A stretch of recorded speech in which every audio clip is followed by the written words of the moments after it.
മന്ത്രി എവിടെ? ഒരു കാര്യത്തിന് കാണാനില്ലല്ലോ എന്ന് പറഞ്ഞ് തലസ്ഥാന നഗരിയെ ഇളക്കി മറിക്കുകയാണ് ജനക്കൂട്ടം. ഒരു പാർട്ടിയുടെയും പിൻബലത്തിലല്ല, സാധാരണക്കാരായ ജനങ്ങളാണ്, രോഗികളാണ്.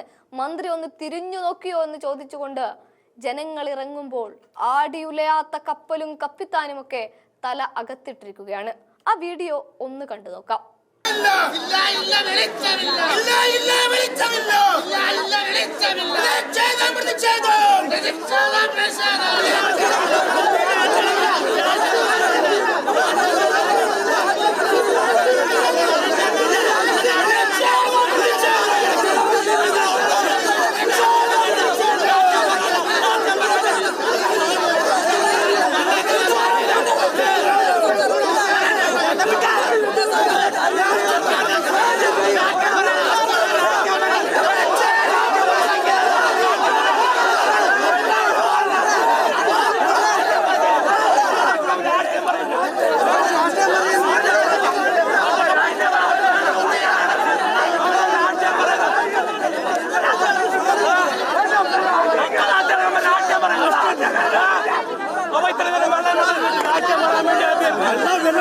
ഇത്രയും സംഭവം നടന്ന് എവിടെ? വീണ ജോർജ് എവിടെ? ആരോഗ്യ വകുപ്പ് മന്ത്രി വീണ ജോർജ് എവിടെ?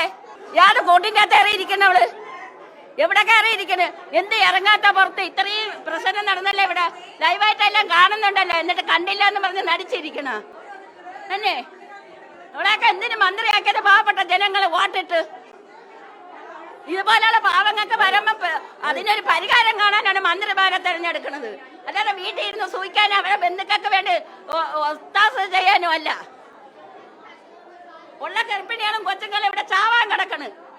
ഇത്രയും സംഭവം നടന്നിട്ട് അവളെ എത്തിയ വീണ ജോർജ് ആരൊക്കെ ഒരു പെണ്ണിനെ എടുത്തപ്പോ പെണ്ണുങ്ങൾക്ക് പെണ്ണ് തുണ കാണാന്ന് വെച്ചു. പോലീസുകാരും അതുപോലെ തന്നെ. മന്ത്രിമാർക്ക് സേവ ചെയ്യാനുണ്ട്, പാവപ്പെട്ട ജനങ്ങൾക്ക് സേവ ചെയ്യാനല്ല പോലീസുകാർ.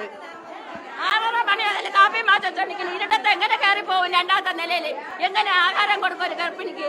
സത്യം പറഞ്ഞാൽ ഇപ്പോഴത്തെ പിണറായിയുടെയും മന്ത്രിമാരുടെയും അവസ്ഥ എന്ന് പറഞ്ഞാൽ കണ്ടകശനി കൊണ്ടേ പോകൂ എന്ന് പറയാറില്ലേ, അതാണ്. അതിന് കൃത്യമായ ഉദാഹരണമാണ് ഈ വീഡിയോയും ആ തെളിവും.